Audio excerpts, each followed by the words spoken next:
In Atlanta are boosting their efforts to find a Navy sailor who mysteriously disappeared. Take a look at your screen because 25-year-old Devin Jeter was dropped off at the Enterprise Rent-A-Car Center at Hartsfield-Jackson Atlanta International Airport last Thursday.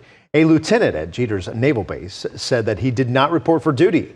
Family members who've reached out to Jeter say they have not heard back. The vehicle that Jeter rented is still missing as well. It is a gray Jeep Compass with a Florida license plate that reads EWA G47. If you have seen Jeter or the Jeep, you're asked to call 911.